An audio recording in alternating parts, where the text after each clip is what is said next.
আসসালামু আলাইকুম hello dear viewers and all of my subscribers স্বাগতম জানাচ্ছি সিমেন্স লজিক ল্যাবের পক্ষ থেকে আমি মাকসুদুল ইসলাম মুরাদ। আমাদের আজকের ভিডিও সিমেন্স S7-1200 সিরিজ পিএলসির ধারাবাহিক ক্লাসের নবম দিনের প্রথম পার্ট নিয়ে। আজকে আমরা শিখব ম্যাথ ফাংশন বক্সের যোগ বিয়োগ গুণভাগ ইনস্ট্রাকশন কিভাবে কাজ করে থাকে তা নিয়ে, এবং পাশাপাশি আমরা আরও দেখব ক্যালকুলেটর ব্যবহার করে আমরা কিভাবে আরও সহজে যোগ বিয়োগ গুণভাগ একসাথে একই বক্সে করতে পারি। তাই আর দেরি না করে চলুন টিআইএ পোর্টালে যাই। টিআইএ পোর্টালে আসার পরে আমরা এখন ডান পাশে এখানে দেখুন ম্যাথ ফাংশন বক্স আছে একটি। তো ম্যাথ ফাংশন বক্সের আজকে আমরা শিখব ক্যালকুলেটর, অ্যাডিশন, সাবট্র্যাক্ট, তারপরে মাল্টিপ্লাই, তারপর ডিভাইড। এই পাঁচটা ইনস্ট্রাকশন আমরা আজকে দেখব। তাই আমি প্রথমে নেটওয়ার্ক ওয়ানে দেখুন আমি এখানে ক্যালকুলেটর যে ইনস্ট্রাকশনটি আছে বা যে বক্সটি আছে আমি সেটি নিয়ে রেখেছি, আর তার আগে আমি একটা কাউন্টার নিয়ে রেখেছি। তারপরে নিচে এখানে দেখুন নেটওয়ার্ক টুতে আমি এখানে আরেকটি কাউন্টার নিয়েছি, এবং অ্যাডিশনের জন্য আমি আলাদা একটা বক্স নিয়েছি, মানে যোগ করার জন্য আমি আলাদা একটা বক্স নিয়েছি। সাবট্র্যাক্ট মানে বিয়োগ করার জন্য আর একটা বক্স নিয়েছি। তারপরে এখানে দেখুন মাল্টিপ্লাইয়ের জন্য আলাদা বক্স নিয়েছি, এবং ডিভাইডের জন্য আমি আলাদা বক্স নিয়েছি, যাতে কোন বক্সটা কিভাবে কাজ করে আমরা আলাদা আলাদাভাবে পর্যবেক্ষণ করে দেখতে পারি। নেটওয়ার্ক ওয়ানে দেখুন আমি এখানে প্রথমে সেন্সর নিয়েছি। সেন্সর থেকে আমরা একটা ডাটা নেব, বা সেন্সর একটা পালস দিবে। সেই পালসটা কাউন্টারের মাধ্যমে কাউন্ট হওয়ার পরে সে আমাকে একটা আউটপুট দিবে। সেই আউটপুটের ভিত্তিতে আমি এই ক্যালকুলেটর অপারেশনটা কিভাবে কাজ করে আমরা দেখব। তো আমরা শুরুতে এখানে নেটওয়ার্ক টুতে আসব। নেটওয়ার্ক টুতে আমরা এই অপারেশনটা আগে দেখব, তারপরে আমরা ক্যালকুলেটর অপারেশনে যাব। তো এখানে দেখুন আমি প্রথমে একটা পুশ বাটন নিয়েছি, তারপরে আমি আগের নেটওয়ার্কের মতো এখানে আরেকটি কাউন্টার নিয়েছি, আর এই কাউন্টারের রেজাল্ট দিয়ে আমি এখানে যোগ বিয়োগ গুণভাগ আলাদা আলাদাভাবে করব। তো এখানে প্রথমে আমাকে খেয়াল করতে হবে যে ডাটা টাইপ নিয়ে আমার ঠিক নেটওয়ার্ক ওয়ানেও একই বিষয় আমাকে খেয়াল রাখতে হবে। তো নেটওয়ার্ক টুতে এখানে দেখুন আমার ডাটা টাইপ এখানে ইন্টিজার সিলেক্ট করা আছে, মানে আমি এই সংখ্যাগুলোকে চাচ্ছি যে আমার এগুলো পূর্ণ সংখ্যা আকারে রেজাল্ট দিবে বা পূর্ণ সংখ্যা আকারে সে ক্যালকুলেট করবে। সেই জন্য আমি এখানে ইন্টিজার টাইপ সিলেক্ট করে রেখেছি। আর যেখানে আমার রিয়েল বা ফ্লোটিং পয়েন্ট নাম্বার দরকার হবে বা দশমিক আকারের নাম্বার দরকার হবে, সেই ক্ষেত্রে আমরা এখানে রিয়েল সিলেক্ট করব। তো তার জন্য আমি একদম সবচেয়ে নিচে আমি এখানে রিয়েল একটা নিয়ে রেখেছি, যাতে আমরা দুটো জিনিসই একসাথে দেখতে পারি। তারপরে আমাদের এখানে আরেকটি বিষয় খেয়াল করা আছে, সেটা হচ্ছে অ্যাড্রেসিং। আমরা আসলে কী ধরনের অ্যাড্রেসিং এখানে করতে পারি।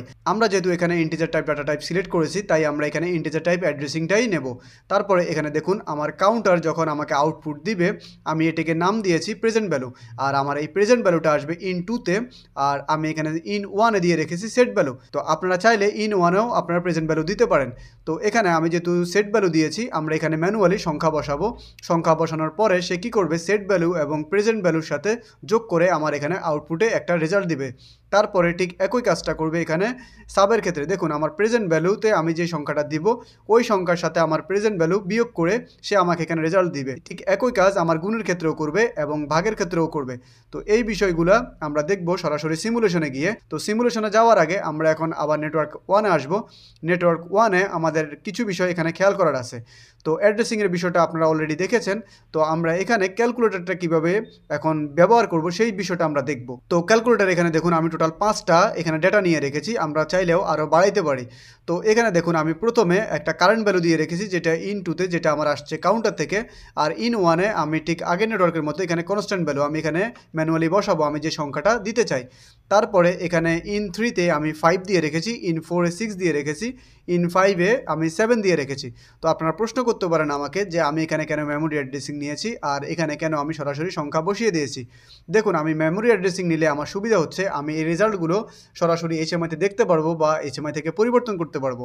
আর এখানে যে সংখ্যাগুলো আমি সরাসরি বসিয়েছি সেগুলো আমি দেখতেও পারবো না বা সরাসরি এখানে চেঞ্জ করতে পারবো না, বা আমি এখানে যদি এই সংখ্যাগুলো বারবার চেঞ্জ করি আমাকে প্রোগ্রাম বারবারই ডাউনলোড করে নিতে হবে। তো তারপরে দেখুন আমার এখানে আউটপুটটা আমি এখানে দেখেছি রিয়েলে, আমার এই রেজাল্টটা আমি রিয়েলে দেখব। তো এখন আমরা দেখব কিভাবে এই ক্যালকুলেটরটা ব্যবহার করতে হয়। তো এখানে দেখুন আউটের মধ্যে এখানে কিছু লাইন লেখা আছে। তো এই জিনিসটাকে আমি ডাবল ক্লিক করি। ডাবল ক্লিক করার পরে দেখুন আমি কার সাথে কি করেছি। দেখুন আমি ইন ওয়ানের সাথে আমি ইন টু ভাগ দিয়েছি, আর এখানে যোগ আছে, তারপর আবার ইন 3 এবং ইন 4 গুণ করেছি, তারপরে ভ্যালুটা আবার এখানে বিয়োগ দিয়ে আমি ইন 5 দিয়েছি। তো আমার এই কাজগুলো এখানে কিভাবে করবে এই জিনিসটা আমাদের বোঝার আছে। আমরা ছোটোবেলায় সরল অঙ্ক করেছিলাম, আপনাদের অবশ্যই মনে আছে। তো সরল অঙ্কের নিয়ম কী ছিল, আমরা প্রথমে ব্র্যাকেটকে টার্গেট করতাম, আমার প্রথম ব্র্যাকেটের কাজ, তারপর সেকেন্ড ব্র্যাকেটের কাজ, তারপর থার্ড ব্র্যাকেটের কাজ। তারপরে যখন আমরা প্রথম ব্র্যাকেটকে প্রায়োরিটি বেসিসে আগে করতাম, তখন প্রথম ব্র্যাকেটের ভিতরে থাকা আগে চিহ্নগুলোকে আমরা খেয়াল করতাম। তো চিহ্নের ক্ষেত্রে আমরা কি করতাম, প্রথমে ভাগের কাজ করতাম, তারপরে গুণের গুণের কাজ করতাম, তারপরে যোগের কাজ করতাম, তারপরে বিয়োগের কাজ করতাম। ঠিক এই জিনিসটাই এই ক্যালকুলেটরেই ফলো করা হবে। প্রথমে ভাগের কাজ, তারপরে গুণের কাজ, তারপরে যোগের কাজ এবং তারপরে বিয়োগের কাজ। তো আমরা ঠিক এইভাবে এই সিরিয়াল হিসেবে বসিয়ে তারপর আমরা এখানে ওকে দিয়ে দেব। তারপরে আমরা এখন চলে যাব সরাসরি সিমুলেশনে। আমরা দেখব যে আমাদের এই ক্যালকুলেটরগুলো বা এখানে যে বক্সগুলো নেওয়া আছে বা ইনস্ট্রাকশনগুলো নেওয়া আছে এগুলো ঠিকঠাক মতো কাজ করতেছে কিনা। সিমুলেশনে যাওয়ার আগে আমরা এখান থেকে অনলাইন মনিটরিংটা অন করে নেই, যাতে আমরা এগুলো দেখতে পারি যে আমরা এগুলো ঠিকঠাক মতো কাজ করতেছে কিনা। তারপরে এখানে দেখুন আমি সেট ভ্যালু এখানে 8 দিয়ে রেখেছি। আপনারা এখানে চাইলে যে কোনো কিছু দিতে পারেন বা চেঞ্জ করে যে কোনো কিছু দিতে পারেন। তো আমি এখানে 5 দিয়ে রাখলাম। 5 দেওয়ার পরে এটাকে ওকে করে দিলাম।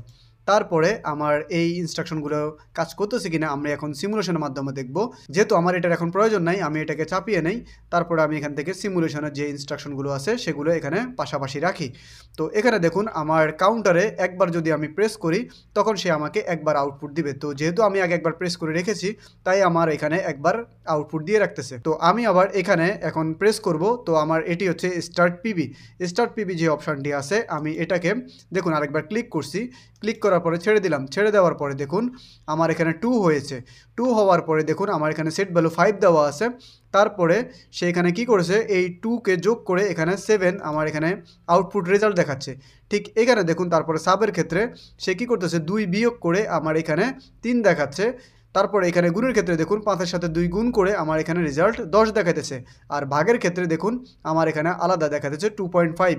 যেহেতু আমি এখানে আগে থেকেই রিয়েল অ্যাড্রেস নিয়ে রেখেছি তাই আমার এখানে প্লটিং পয়েন্ট আকারেই সেই ভ্যালুটা দেখাচ্ছে। তো এইভাবে আমি যতবার আমার প্রেজেন্ট ভ্যালু চেঞ্জ করব ততবারই সে এখানে যোগ বিয়োগ গুণ ভাগ করে আমাকে রেজাল্টটা দেখাবে। তো আমি এখান থেকে আরেকবার এখান থেকে চেঞ্জ করে দিই। দেখুন আমি এখানে 3 দিলাম। 3 দেওয়ার পরে মানে 3 বার প্রেস করার পরে আমার এখানে প্রেজেন্ট ভ্যালু 3 হয়েছে। তারপরে আমার এখানে 5-এর সাথে 3 যোগ করে 8 দেখাচ্ছে। তারপর 5 থেকে 3 বিয়োগ করে 2 দেখাচ্ছে।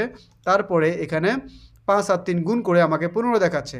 এবং এইখানে দেখুন আমার এখানে কি করতেছে, সে 5কে ভাগ করতেছে 3 দিয়ে। তারপর আমাকে এখানে 1.66 যে ভ্যালুটা আসতেছে এই ভ্যালুটাই দেখাচ্ছে। তো আমরা এখন এখান থেকে রিসেট করে দেখব যে আমার এগুলো আসলে রিসেট হচ্ছে কিনা। তো এই জন্য আমি আগে আবার সিমুলেশন টেবিলটা এখানে পাশাপাশি রাখি। তারপরে রিসেট 2টাকে প্রেস করি। প্রেস করার পরে দেখুন আমার এখানে আউটপুটটা বন্ধ হয়ে গেছে। তারপরে আমি এখানে রিসেট করলাম। দেখুন আমার এখানে আউটপুট বন্ধ হয়েছে ঠিক, কিন্তু আমার ভ্যালুগুলো চেঞ্জ হয় নাই। কিন্তু এই জিনিসটা আপনাদের মনে হতে পারে তো আমার ভ্যালু চেঞ্জ হয় না, আমার এটা আসলে কাজ করবে কিনা। কিন্তু আমি যখন আবার পুনরায় এখানে প্রেস করব বা পুশ বাটনটাকে প্রেস করব তখন কিন্তু সে শুরু থেকে কাউন্ট করবে। সে কিন্তু এখানে 8-এর পর থেকে কাউন্ট করবে না, বা আগের যে ভ্যালুটা সে হোল্ড করে রাখছে সেই ভ্যালুটা কাউন্ট করবে না। তো আমরা এখানে স্টার্ট বাটন থেকে আমরা আবার ক্লিক করি। দেখুন আবার ক্লিক করার পরে সে দেখুন আবার নতুন করে শুরু করেছে।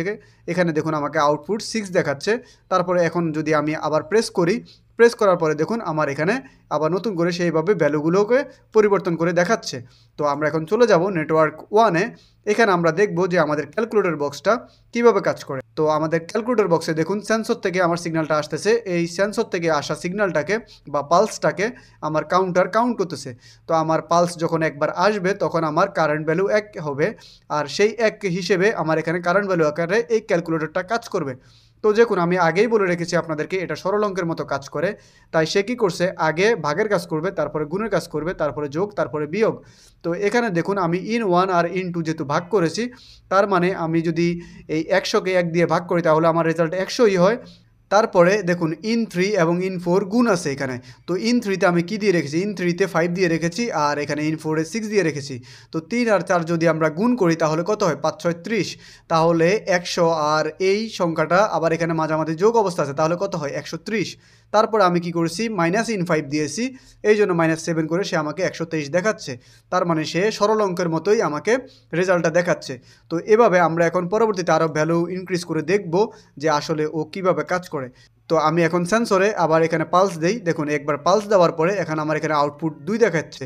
তো 2 দেখালে আমার এখানে রেজাল্ট কত আসে দেখুন, আমি 100কে 2 দিয়ে যদি ভাগ করি তাহলে আমার হয় 50। তারপরে 5 আর 6 গুণ করলে হয় 30, তাহলে হয় কত 80।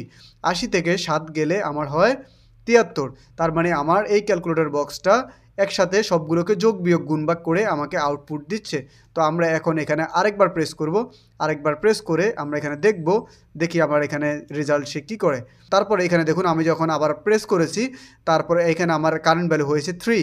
তারপরে ঠিক দেখুন এখানে 100কে 3 দিয়ে ভাগ করেছে, তারপরে এই ইন 3 এবং ইন 4 গুণ করেছে, তারপরে ইন 5টা বিয়োগ করেছে। বিয়োগ করার পরে আমার যে রেজাল্টটা আসছে সেটা আমাকে এখানে দেখাচ্ছে।